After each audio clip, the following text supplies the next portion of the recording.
Hi, everyone, and thank you for being here. I'm joined by Deb Roy, professor at MIT, and Bratin Saha, a VP at AWS, that is Amazon's cloud unit. And Bratin, as we were walking up here, you remarked, couldn't even imagine having this panel 8 months ago, let alone only standing room. This has been this sort of wild phenomena, ChatGPT and Bard, and the rise of generative AI over the last 8 months or so.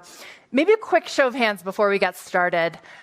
Who in the room has incorporated some kind of chatbot or large language model into their everyday life? Who uses it maybe once or twice a week? Wow. That's a lot of people. A show of hands, do you use search as much? Okay, so maybe you can have one, the other. But we thought we would go back a little bit and explain what this is, where it comes from, why this has exploded into our space 8 months. And you had a really good way of describing it, Bratin. Maybe you could explain to the audience. Sure. And thanks, Dee, for having me, and thanks to the festival organizers for having us. So the way we think about generative AI and these large language models, it's really just an evolution in AI that we have been seeing for a very long time. To give you some context around how fast this field has been moving, if you look at the IT revolution, what drove the whole internet revolution, it was driven by Moore's law. And that said, the amount of compute used to double every 18 months. Over the last 5 to 6 years, the amount of compute that we use in AI has been doubling every 3.5 months. Okay. That's 6 times the speed at which IT was going. So you go back, 30 years, then a lot of the companies that we're familiar with now, Amazon, Google, Twitter, Facebook, Meta, they weren't even there. And so what has really happened is this field has grown enormously because simply amount of innovation and the compute innovation we have been able to see. And because of the amount of compute innovation we have been able to see, we are able to take these models, these large language models, and are able to train it with massive amounts of internet scale data. And that is what gives them the ability to be able to give you the information you want. Now, to give you some sense of the scale of this information, if you take an average human being, if you take one of us, we will listen to probably 1 billion words in a lifetime. We train these models with trillions of words. It's 1,000 times more than a human being is going to listen in the lifetime. We train it with everything that's there in the Wikipedia and all of that internet scale data. And so ultimately, the real point that I wanted to get across is, it's yet another point in the continuum of AI innovation we have been seeing, yet another point in the continuum of IT innovation we have been seeing. And it's just the amount of data and the internet scale data that we're able to use it that allows you to answer and give you information in this way. And then there's a bunch of other techniques we use in terms of training it with humans that allows you to give the kind of answers. Those kinds of numbers, they're hard to get your head around. They're just so enormous. And we're only 8 months into this sort of exercise, which is consumer facing. Deb, how has that changed sort of the way we do things, our daily habits so far? Well, can I just make one more comment about just to maybe build a bit of the intuition of what's going on with these models? And of course, probably many of you are aware that there was a prehistory before 8 months of a kind of continuous development of this style of machine learning. Maybe some of you have heard in the media that the way these large language models work is they just predict the next word. Has anyone here heard that explanation? Yeah, so I find that doesn't quite get at the actual intuition of, because if you're, most of you are playing with ChatGPT or probably ChatGPT, it seems to have this intelligence. So I think if you just to build the intuition a little bit of what's going on, because it feels magical. If I asked you right now, if I said there's a random word on a page of text, and I've selected it secretly, guess what the word is? What would you guess? I heard that. So you've just recalled, based on probability, the most frequent word. If I said that, you're right. The word is that. What's the next word? It's going to be a little harder, but you might guess some common noun.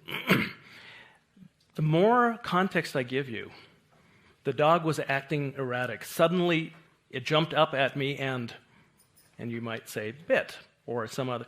So what's happening with these machines, with all of this incredible, internet scale data, you feed a copy of the internet, and more powerful machines that can take huge amounts of context and predict the next word. When you do that task, you're bringing more and more semantics and world knowledge into that prediction of that next word. What seems to be happening with these models is that they are actually building similar kinds of knowledge of language and of the world and common sense and all the rest, that in ways that are actually mysterious to everyone, including the people actually developing the model. Mysterious is a really important word, though. Maybe that's a generous way of describing it. But we don't always know where they're pulling from. So you get all the knowledge that exists on the internet. So you're getting the good stuff and the not so good stuff. As human beings, they discussed this in the last panel a little bit. How do we keep up with that? And how do you keep up with that in a business scenario when every CEO is asking, what's our AI strategy? But we don't understand it even fully ourselves yet. So as Deb was saying, there is a really long phase where you take these models and you verify what they're doing. And it's actually done by humans. So, someone is going and asking them a question, an answer comes out, and then you say, is this how a human would have answered this? And so you're training the model to give it those right answers. Now, before you train the model, now you've taken this entire internet scale data. Now, a lot of the data on the internet may not be reliable, may not be good.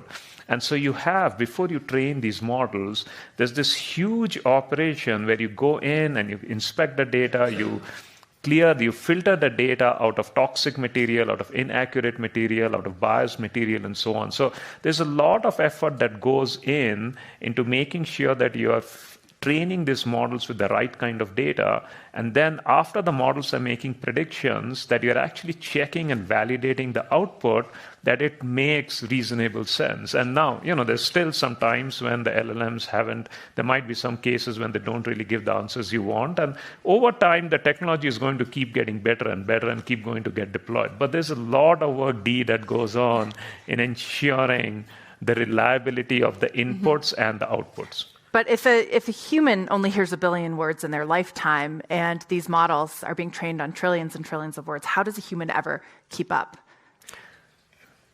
Yeah. How can you ever verify? And I guess the point is that you can't. Well, the thing is, humans aren't starting from scratch, right? There's our whole evolutionary history and all sorts of biases to learn certain kinds of things that are that we're building on top of. And then life experience layers on top. I just wanted to explain why I use the word mysterious. There's actually 2 kinds of mysteries. One, which you just talked about, is every time the next bigger model is trained, one of the mysteries is what has it learned, which is actually a kind of extraordinary situation that through the whole history of machine learning, the task was known to the human engineers or researchers, but how to program the computer to solve that task was the problem, that the machine learning would automatically program itself. But this strange new thing is happening with these very large models, which is the emergence of new skills that no human set as the task. So that's one mystery, which is what new things has this gigantic new model actually learned? And so there's kind of emergent abilities, and then a lot of the kind of risk assessment, what kind of errors is it making? We just heard it this morning for those of you in the session around hallucination. Very easy to get ChatGPT to hallucinate. It's very often with names of things that kind of are made up. The other mystery is just how do these models actually work? So there's active research now in the equivalent of fMRI, where you go and try to visualize and understand what the internal representations, how is this machine, this AI actually representing knowledge, and it's indecipherable right now. So, Let me add one other thing to that. A lot of the research now and a lot of the products now are getting to a point where we say the output of the model should be grounded. Now, what does grounding mean? It means that when the model is giving you an output, it should tell you the sources of information. And so a lot of the systems that we are building at Amazon now, for example, when they give an output, they say, here is where I got this information from. And so one way to think about it is you can think about these generative AI products or these models as assistants, where they're assisting a human in various tasks. So they're kind of making it easier and faster for you to do the research. Like, you don't have to go and search 10 different websites. It gets the information for you, and then it says, here is where I got it from, here is where I got it from. So you can go and then verify whether that's the right thing or not. Can you do that with a model at scale? Can a ChatGPT do that if you inserted that function? So the way we are building it at Amazon, we have been... one of the things that we've really put a lot of attention to is these models should be ready for use at enterprise scale. And what that means is all of the questions that Dee, you are asking, or Deb, you are pointing out, which is how do we make sure that the outputs are reasonable, are verifiable? This is really top of mind for us. And, that's what I think a lot of the industry is going to be focused on. I will say that hallucinations are not all bad. I checked this morning, and then ChatGPT awarded me a MacArthur again. So, Okay, this is exactly where I was going. Some people call these hallucinations. Others people call this creativity. And it's an interesting question where I live and work in Silicon Valley, right? A lot of technologists want to say that there's only opportunity here, and that outweighs all of the risks. And I mean, how do you paint these things in our society that's polarized too? Your hallucination may just... ChatGPT was being creative with you this morning. Yeah. It may be true. It was, yeah. As soon as I asked, when did I get that MacArthur, it backed off and said, I apologize. Did I say that? And because it has... It is very flattering, I will say. But this is another cool thing, is that for everyone who's played with it, what an incredible tool it is for creativity. Another just like a little insight into how the model works. I asked you to guess what the next word is, and after the could come many possible words. There's something called a temperature term in these models. If you set the temperature to 0, the model will always predict the most likely next word based on its experience of all the data. But when you're using ChatGPT by default, the temperature is not set to 0. And the higher the temperature, the more likely it is sometimes to pick a word that's less likely. And that seems to be what leads to very creative, different kinds of outputs. You sort of get a pretty boring output, but as you turn the temperature up, you get more and more kind of meandering paths through. So, Bratin, what does that mean in a business setting? AWS is doing it. Actually, first, could you describe the approach that Amazon is taking versus a Google and a Microsoft, which is pretty well known to this audience? You can see and use and touch, Bard and ChatGPT. What's Amazon doing? So, the first thing is at Amazon, we are really focused on our customers, not what competitors are doing. Now, that said, we think it's really important to give customers the choice and the flexibility. Your customers, the enterprise, too, at AWS. The choice and the flexibility. And what that means is we don't think one model is the best for all purposes. There are many situations, like you want to do image generation, you want to do in one particular way. You might want to, many of our customers, enterprises, they want to take these models and they want to be able to train it on their own data. Now, I'll give you an example. We have some of the largest pharma companies. They want to be able to enable the researchers to do drug discovery faster. So when you're trying to do drug discovery, one of the things that the researchers is trying to do is say, looking at their internal treasure trove of data, all of the experiments that they've done before, and said, well, was there a side effect of this molecule of this drug with this kind of a thing? Now, today, what does the researcher have to do? They have to go in, they have to scan all the documents, and for those of us, who are working in these industries, it's like spread all over the place. Some of it is inconsistent and so on. What these companies want to do is say, give me a chat kind of an interface where the researcher will simply be able to type, give me the results of all experiments in the last 10 years where we did this. And so when you think about it, a lot of these companies are saying, I want to be able to train the models on my proprietary data. Okay, and because it's my proprietary data, I don't want to make it available to you.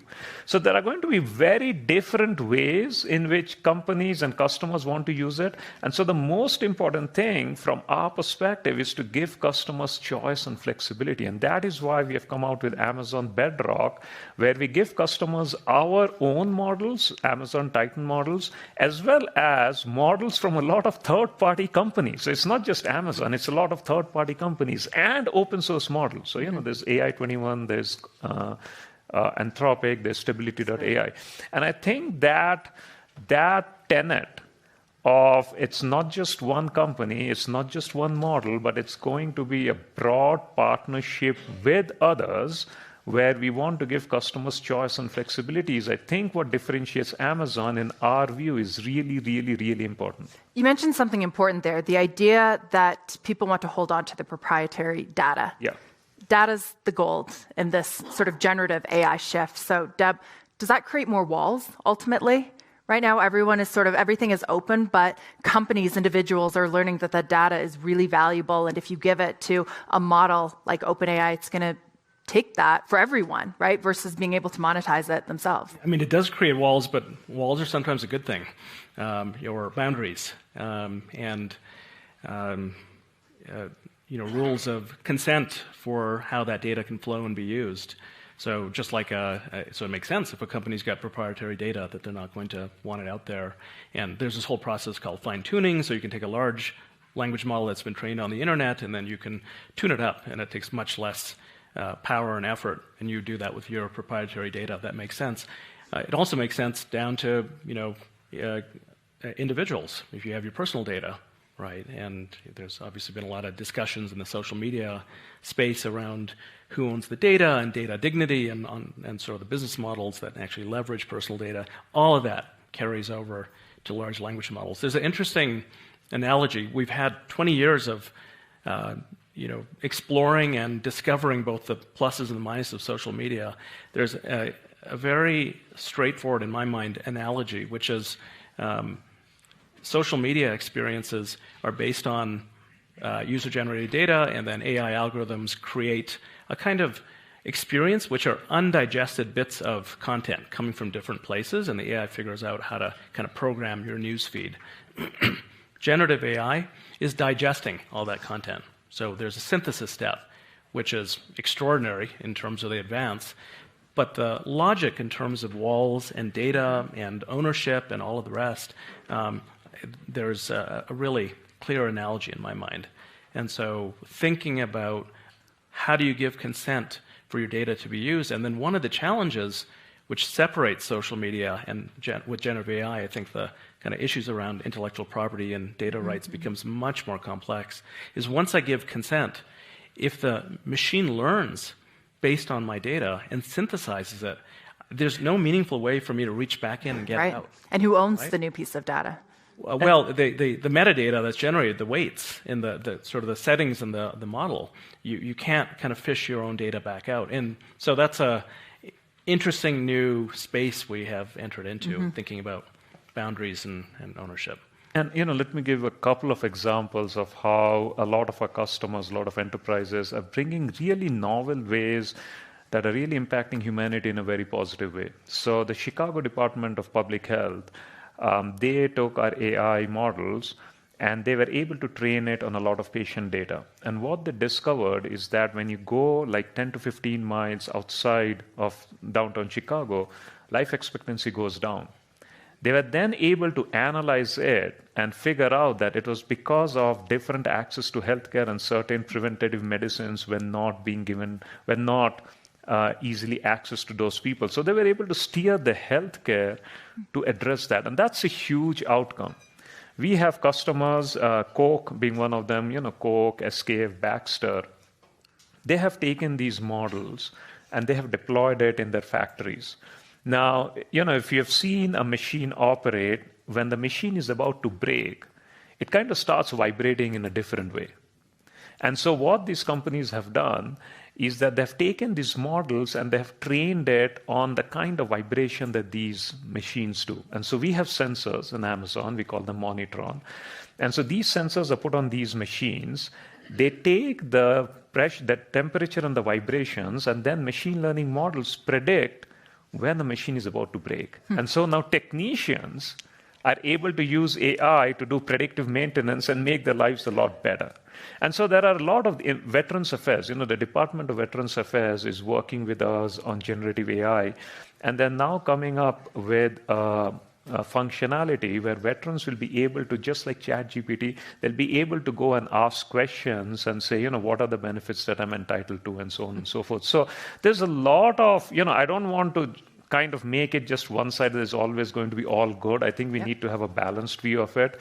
But the one thing that I also wanted to communicate is, at Amazon today, we have more than 100,000 enterprises using AI and machine learning. And so there's a lot of good that's happening. And, we want to be able to use it in a responsible way, but there's a lot of good that's already happening. Deb, do you want to add any other use cases or particularly interesting ones? And they don't have to be good that you've seen in the last 8 months.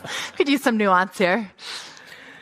Well, I think that, I'm curious, who was at the morning session, just for kind of context? Okay, so you heard it's not all good, that there are some reasons for concern. Yeah.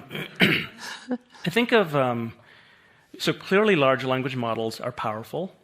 And like every powerful language technology before them, they're a dual-edged sword, right? So you can, it's almost like any use case, you can imagine unintended consequences, sometimes predictable consequences that could be the downside.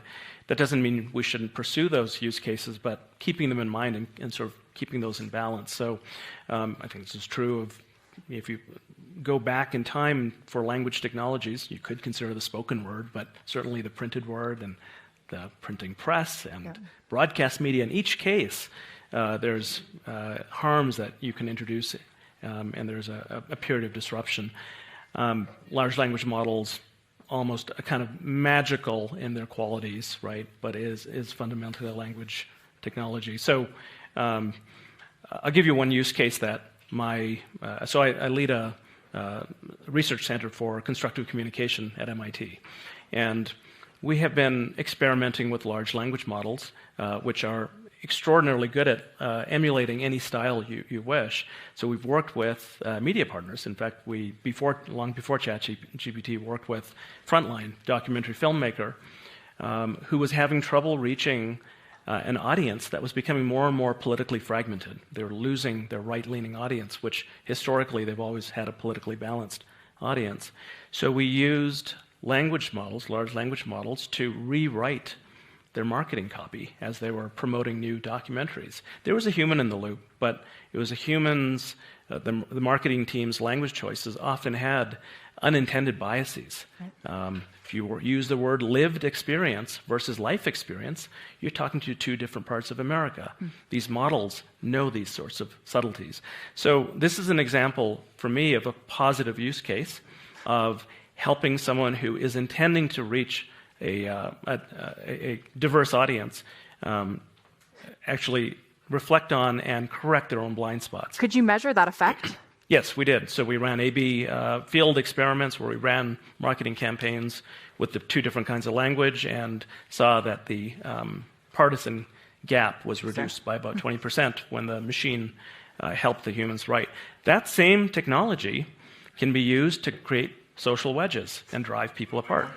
Right, so it's totally dual use. So there's a lot of examples like this where I'll just give one more. There's a lot of excitement for good reason in the educational space. So if there's one uncontroversial fact in the sort of education domain, is nothing beats personal tutoring as a way to learn. So what could possibly go wrong? If I can think of a few things. Well, let's say we got rid of hallucinations, we had grounded AI and all the rest. But that's a big if, isn't it? But say we did all those things. Still, what could go wrong? So if you wanted to put on your dystopian hat, you could say, well, what if we end up having our first generation of children raised by machines?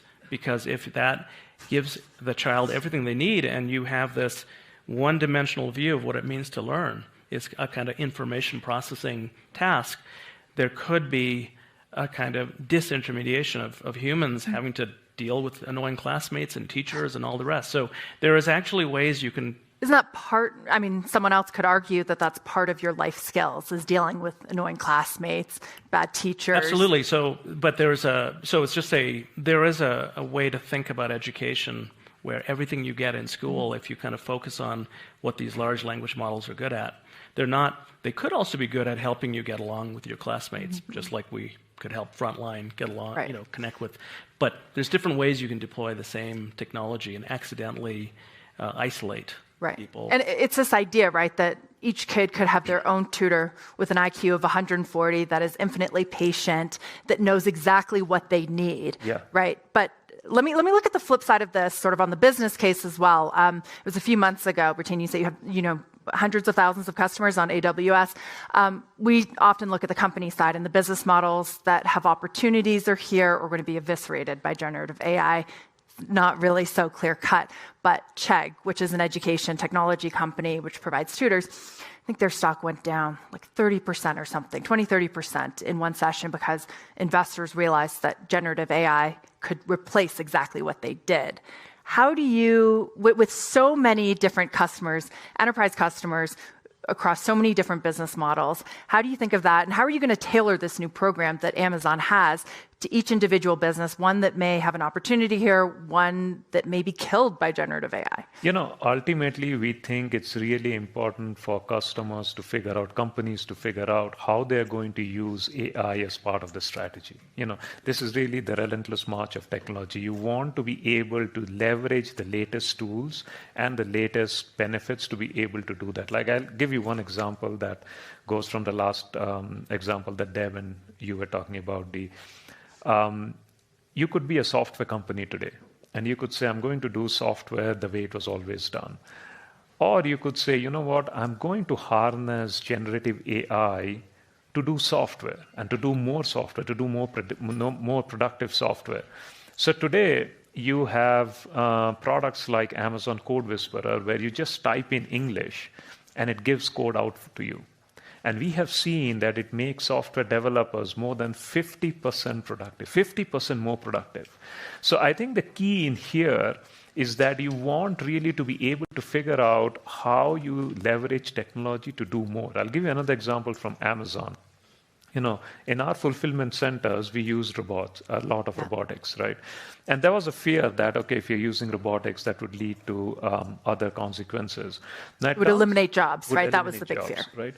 Now, it turns out that because we were using robots, we were able to service a lot more customers than we would otherwise have been. Right. And as a result of servicing a lot more customers, we were able to grow the business a lot more.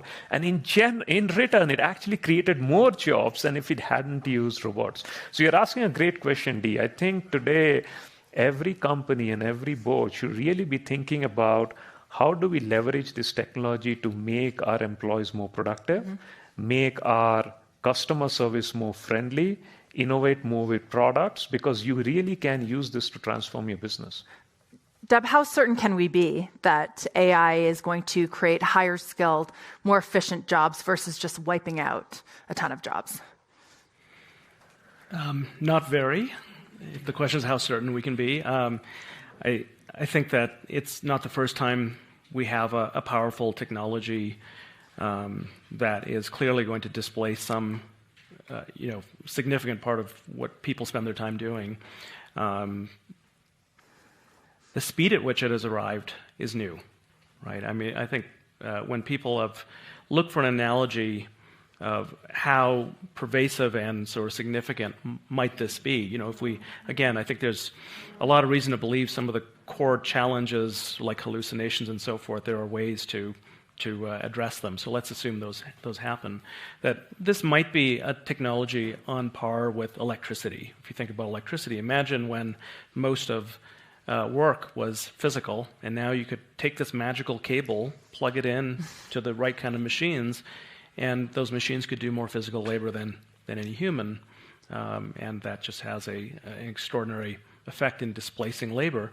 But that took decades, and now we are, as Peter Drucker imagined, we would enter this knowledge economy. By the way, the whole world hasn't, but big parts of the world are now. Kind of the major part of the economy is knowledge economy. Is large language models and kind of related models the equivalent of electricity for knowledge workers? If so, and it arrives in 2 to 5 years instead of, I don't know, 2 to 5 decades. I'm not a historian of what happened with electrical, but it's probably order of magnitude faster. That's destabilizing, right, in terms of just what it means for individuals and for communities and societally. So getting into details of specific, there are some, I do know people, and they're kind of quiet about it, but like, for example, in the marketing space, things have become automated. Now, do you take out the agency, the middleman, if you have AI doing all of that? Or do you thin the staff? And then look at it from the point of view of that person who might be a senior person in marketing. What is that person to do? Right. So those things they're actually happening now. They've been happening over the last few months. Another space that it's happening right now that we're seeing disruption and this play out is writers in Hollywood, right, Bratin? We're figuring out what that means, but clearly there's a group of creatives who doesn't think that this kind of generative AI is going to be good for them, good for the creative industry, for the movie and TV industry. What do you make of that? How long do we have to figure this out, too? I think there are a couple of aspects. One is we really look upon this as creative assistance. Like, this is the place where you're creating the first draft of something that then makes it easier for you to generate subsequent drafts. And, for most of us, we are running with very tight deadlines, right? And we wish that there was something that would generate those first drafts quicker so we didn't have those kind of tight deadlines. I think it's also true that the nature of work might change. And I think at Amazon especially, we also think that we should all work together to see what are the appropriate guardrails that you put in terms of using this technology. But the key thing, I'm an optimist in technology. We have had these technological evolutions all the time. And in general and overall, we have seen that technology has done more good. And, this is one of those transitions that I think we'll just work through. Mm-hmm. The idea behind that, Deb, is that more intelligence has always been good for humankind, right? It's led to better quality of life, us living longer. Can you find fault with that?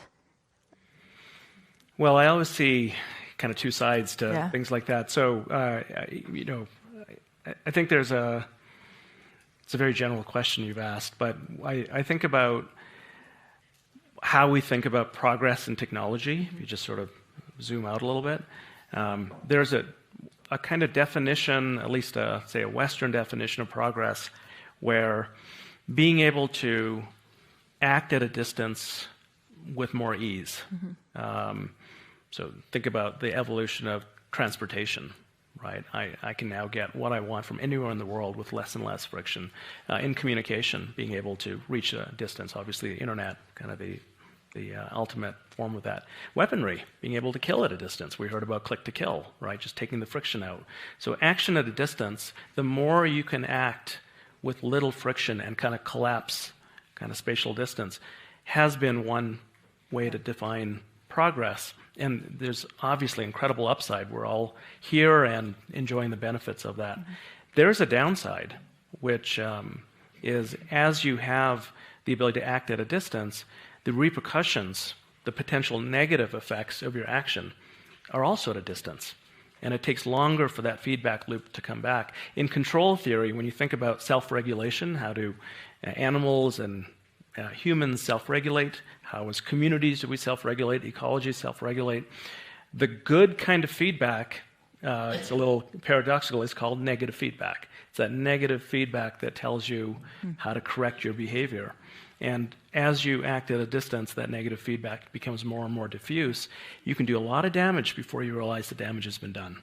So there's something about the kind of downside. And I'm a technologist. My PhD was in language modeling, so I've been in this space for a long time. But the ability to have this kind of power, the unintended consequences, right, become more and more difficult to predict. That is, in general, my worry. But I'm not against enlightenment and stuff. Against enlightenment. But there is that's a fair point, though, to consider. I want to spend the last few minutes before we open up for questions, sort of on some more practical questions. Bratin, you're a good person to ask about this. I use my Alexa all the time at home. It's easier than getting on the phone in front of my kids and everything. How are we going to be using the internet?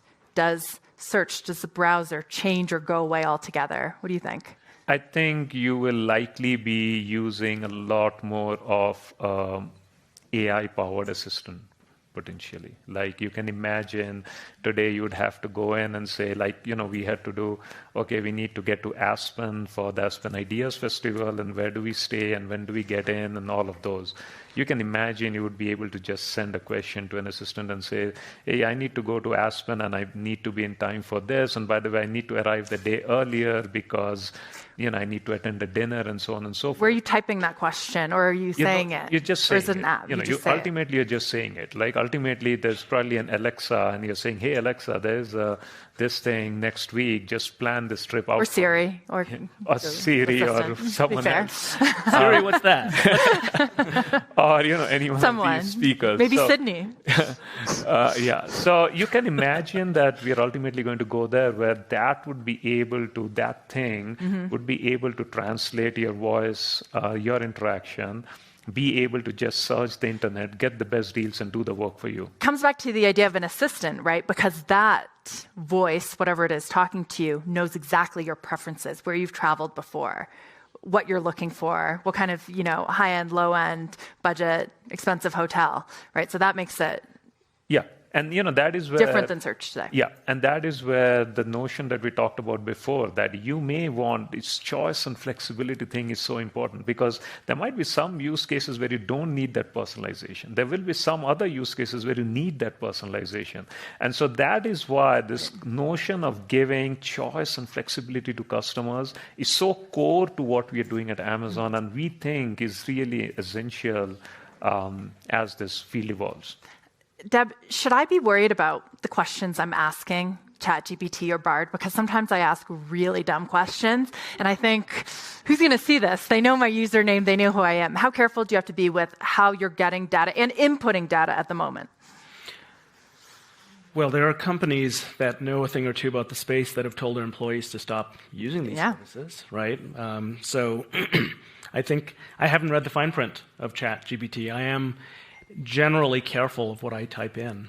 I play with it a lot, but I'm careful not to put in things that feel personal or revealing. I haven't read the fine print, which may shift over time, so I'm not sure. And each company, will have different policies, but the ability for these models to memorize verbatim is, they have, again, huge memory capacity and can memorize things verbatim and reproduce them, and so there's in general risk, but I think OpenAI recently addressed that risk to some degree, but it depends on the. Should individuals and businesses be worried? So that's a great question, Dee. I think one of the things that customers, individuals, everyone are really concerned about, and rightfully so, about making sure that their data remains private. And so one of the things that we are doing at Amazon, and I would assume others would do as well, is that you can create, when a customer comes in, when an enterprise comes in, they can say, create my own copy of this data. So there's something, my own copy of this model. So there's something called, fine tuning. And when you do that, you create your own copy of the model. And what that means is when you are sending information, that information doesn't go to anyone else. That information just stays in your private copy of the model. Should they be worried about Amazon having that? Privacy and security and operational excellence is job number one for us. It has always been the case. And, that's why more customers are on AWS than anyone else. There we go.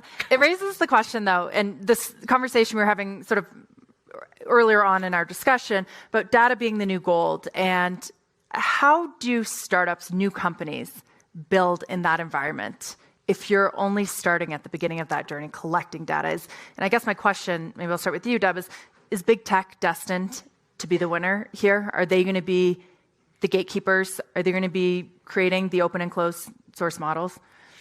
Currently, what are called these foundation models, like GPT-4, the resources that are required to train them, only a handful of companies have the resources. OpenAI is now, moving out of a startup into established, significant company, but has the backing of Microsoft and their compute resources. Billions of dollars have already been spent in training these models. So most small startups don't have that kind of capital. A well-resourced now startup in this space is raising hundreds of millions of dollars to do kind of competitive things. And there is a real competitive moat there. So some of the large companies right now are in that position, and I think that's a reason for potential concern. Well, I'll tell you one, data piece on this. If you look at, there's this leaderboard called Helm that ranks all these foundation models, large language models. Helm? Helm, H-E-L-M. If you go in there, most of the models there are actually from startups. So Cohere, Anthropic, AI21, Stability, these are all just startups. We were talking about the assistants before. Some of the most important innovation in there is happening to startups. So, you're also in the Bay Area. So if you look at the amount of innovation happening in startups there, it's just incredible. So I do think there's a lot of innovation that's going to happen, and it's going to happen all over the place. I want to know why it's still happening in the Bay Area. But first, to finish off this discussion, a lot of the startups I talk to, what's so important if you're building these models is your access to GPUs, which is an advanced type of chip. NVIDIA makes the most popular one that is in short supply right now. So there's some venture capitalists who are offering not necessarily money, but access to GPUs. How does Amazon think about that? How do you prioritize? Because you have large enterprises, you also have a lot of small and medium-sized businesses and startups. How are you finding that sort of balance? And what can you offer them? So we have GPUs. We also have our own processors that we are building now. And those processors is actually a different angle to generative AI that we probably didn't touch, but that's also very important, is these models take a humongous amount of compute. And so sustainability gets important. And so at Amazon, we actually have been building our own processors. These are called Trainium and Inferentia, that are up to 50% more power efficient. So they actually help sustainability. And so we have our own processors, and we have a huge, experience in supply chain management and getting them. The world needs more GPUs. At the same time, we have a lot of experience on doing that. We have our own processors that now a lot of customers can use. And I think that actually helps customers a lot. The other side of this is it is so expensive to run a large language model, the size and scope of, say, an OpenAI. I recently asked a venture capitalist this. Could an OpenAI exist right now on its own without a backer like a Microsoft or without a huge cloud player to give them that compute power? Deb, what do you think? He said no. Well, just by the numbers, if you want to literally match what they're doing, the answer is no. Is that worrying? But I think the fact that there was this leaked model from Meta that a lot of the now research community has been experimenting with and evolving. It really depends on the purposes. But the most powerful models, I think just the factual answer is no. Those resources are out of reach for all but the biggest players.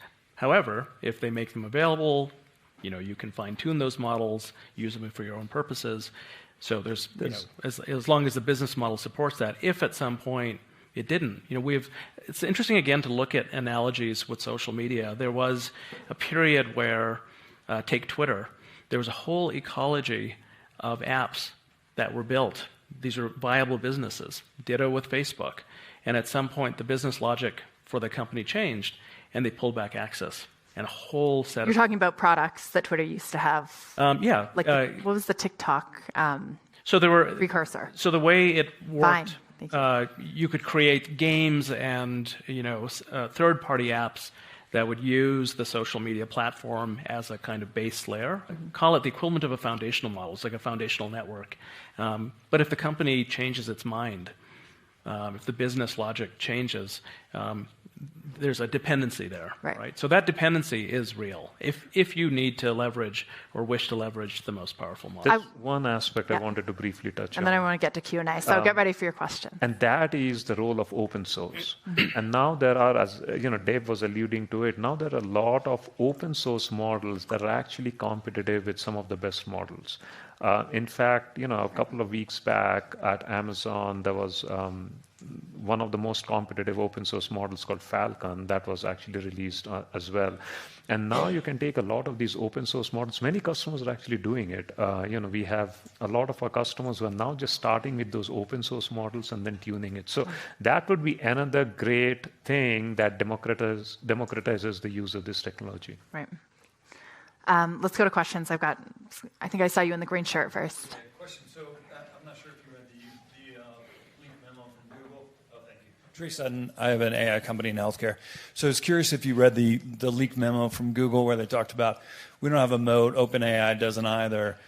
And then also, my experience has been like clients don't care about, 0.3 increase in area under the curve. They care about like actionability, explainability, and actually getting results. And so could you rationalize some of your commentary with that memo and kind of what the experience with my clients has been? Yeah, so I'm familiar with that memo. And, I think it goes back to, the question even Dee was asking, which is choice and flexibility is going to be really, really important. Okay, I don't think one single company should try to create a moat and so on and so forth. And I think the other part that memo talked about was the rise of open source, and it also talked about new ways of training and so on. And I think, there's just so much innovation that's happening across the board that we think it's going to be difficult to say one model, one company will have the right answers. And that is why, I think that our foundational tenet of choice and flexibility and enabling people to innovate and also enabling open source, all of that is really what's going to be important. And that is why we at Amazon are really betting on the choice and flexibility. And that memo basically says the same thing, is that there's so much choice and flexibility that's coming that's going to be difficult for one company to own it all. Question right behind you on the yellow shirt. Hello. So I'm a college student, so I found your notes on the impact on education very interesting. And I've noticed that a lot of my classmates are also using ChatGPT for things like answering homework questions, writing essays, things like that. So do you think that there's going to have to be limitations on that, or do you think it's marking an adaptation of the education space to accommodate for that? Yeah, I think adaptation is already the path we're on. In some cases, the fact that you can do your homework and get an A+, right, or maybe get an F because it was too good, what you submitted, is saying something about what we're testing for. In some cases, I think there's creative things that I know some of my colleagues have been doing, having the human critique the AI output just to kind of create reflective and critical skills. So the thing that worries me more, my niece just graduated from an MBA program and said that pretty much every classmate uses ChatGPT continuously in their work. And they are using it as an equivalent of a search engine, right? And it's not grounded. It is hallucinating. And that is feeding, into a lot of people are using it that way. So there's a concern there about just how factual, right, are the resources that people are relying on. What age do you think ChatGPT should be introduced to kids? I think we want to get into a mode where we are trying to leverage this technology. And I'll give you an example from myself. When I was small, my parents would tell me, don't use a calculator. Do the math by yourself, and that is how you learn how to do math. Now, I don't do that with my kids, but I think the fact... They have free reign of the calculator? Yeah. Okay. So, mine just asks Alexa. It's very annoying. But I think it's going to ultimately get to that point where, we really want to figure out how we embrace this technology. And I'm not saying we should give it free rein. I'm not going to go that far. But I think ultimately we want to find out how we are able to leverage this technology so that kids and employees and all of us can do more with less. What's the age? I'm looking for a number. I would. So today, if a kid, whenever they're looking at the internet and browsing, I would let them go in and ask those same questions to ChatGPT. We I co-instructed with a number of my students a class on generative AI this last semester, and several of the class projects were actually looking at the educational use case. And one of the things that's obvious is that these models are, in no way fine-tuned or trained for dealing with children.